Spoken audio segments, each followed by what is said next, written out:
Et salut, c'est Lilo pour la chaîne Moto63.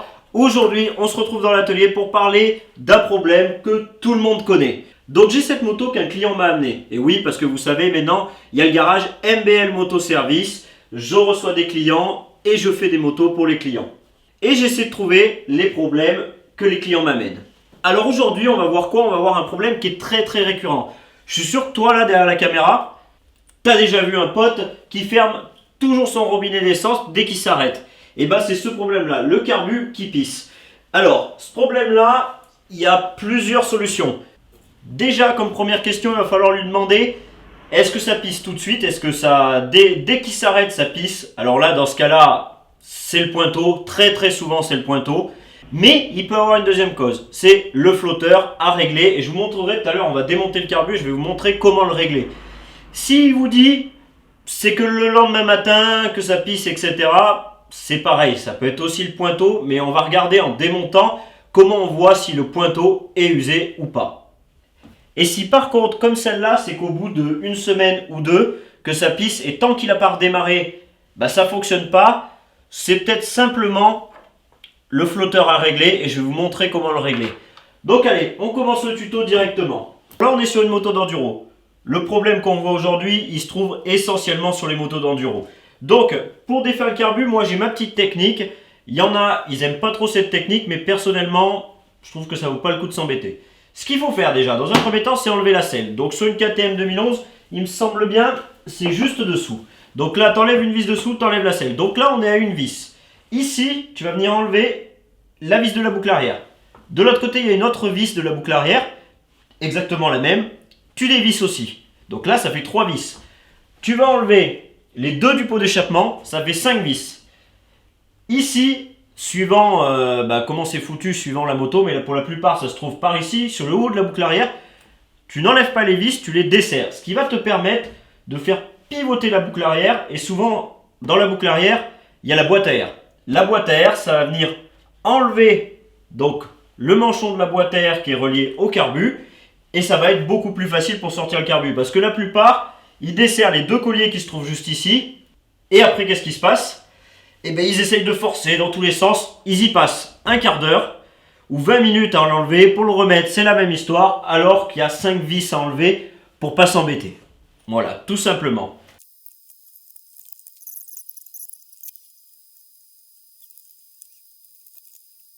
Arrière, hop, t'as plus qu'à lever la boucle arrière. Bon, sur certaines motos, c'est un peu plus embêtant que d'autres motos. Forcément, là, il a fallu enlever le réservoir. D'un côté, c'est pas plus mal. Tu vois ce qui s'y passe. Tu vois s'il n'y a pas des fuites, des choses comme ça. Là, tu regardes. Là, tout a l'air super propre. De toute façon, cette moto, elle est déjà super propre. Comme tu peux voir, ça a enlevé ce côté-là. Donc, très facile. T'as pas eu à t'embêter. Pour enlever le carbu, hop, tu tires à peine, tu le fais sortir. Tu t'embêtes pas, tu forces pas. Il y en a, ils mettent des démons pneus, ils poussent. C'est pas du travail, ça. Hein. Franchement, les gars. Faites pas ça, ça m'a pris quoi? Honnêtement, j'ai pas de pendule là, mais ça a dû me prendre quoi? 10 minutes, même pas. Et 10 minutes et encore j'ai discuté un peu. Là, ce carburateur, pour enlever le boisseau, il va falloir enlever les deux BTR.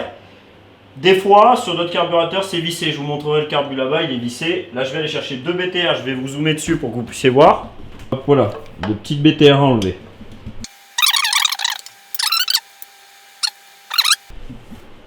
Là, ce que je vais faire, c'est que pour la caméra, on va aller le démonter ensemble. Voilà, que ce soit bien fait, que ce soit propre. Ça coule un petit peu l'essence, c'est pas le top, hein, mais... Ouais, du coup, ouais, on va le démonter ensemble. Je vais vous montrer ce qu'il y a à régler, ce qu'il y a à regarder. Moi, par contre, après, je ferai un passage à l'ultrason pour bien le nettoyer, le carburateur, parce que, j'ai la machine à ultrason, tant qu'à faire, autant le passer. Il faut bien enlever tous les joints et tout ça pour pas que ça crame, rien. Et puis après, on le remettra sur la moto, et puis... Gaz!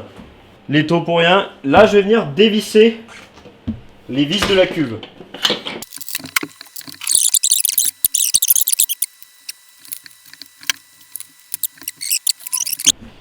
Bon, là, tu as les flotteurs.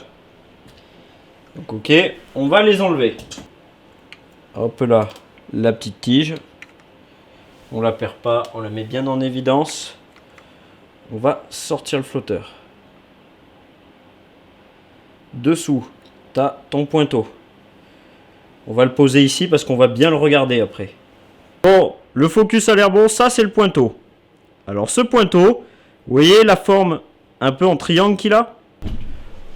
En fait, le pointeau, il y a un trou. Et en fait, sa forme triangulaire, bon, je le fais comme je peux, ça vient boucher ce trou pour que l'essence n'arrive pas en quelque sorte. Donc, si il fait plus étanchéité, et ben ça laisse rentrer de l'essence. Le flotteur, normalement, il est justement, lui, là pour réguler. Tu vois, pour venir faire plaquer le pointeau dans ce trou, pour réguler. Par contre, bah, si le pointeau reste ouvert tout le temps, l'essence coule. Ça peut plus faire office de régulateur en quelque sorte. Et du coup, bah, ça sort par le trop-plein. Ni plus, ni moins. Alors, là, je suis en train de le regarder. Honnêtement, à l'œil, on le voit. Souvent, le triangle, il fait plus triangulaire comme ça. Il fait un peu comme ça, tu vois. Quand ça fait un petit peu comme ça, c'est qu'il est cramé. Personnellement, là, je regarde, il n'est pas du tout cramé. Il n'est pas du tout cramé. Pour moi, ça vaut pas le coup de le changer tout de suite. Alors là, du coup, le pointeau, il a l'air bon. En tout cas, visuellement, il est bon. Et je suis pas dans l'esprit de facturer à un client un pointeau. Parce que ça coûte déjà assez cher comme ça. Ça doit coûter entre 15 et 20 euros le pointeau. Entre les frais de port à payer, etc. etc.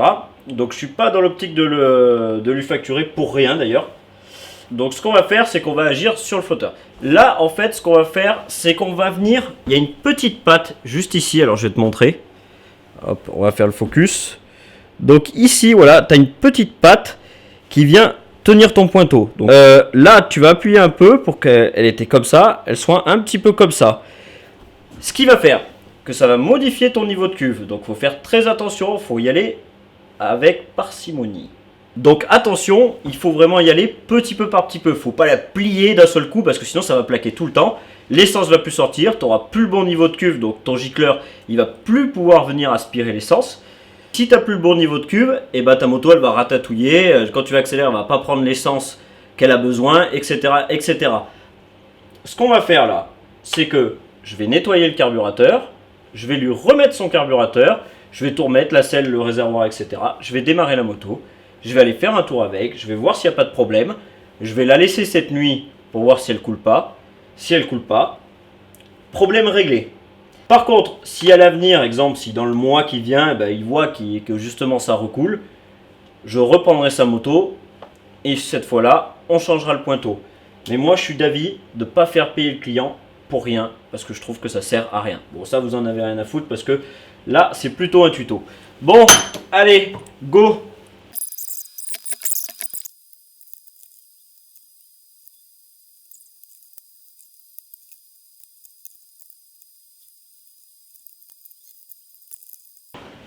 Très très belle moto en plus. Là, faut que l'essence revienne dans le carbu. On ouvre le boisseau. On envoie un peu d'essence. On essaye de ne pas la noyer.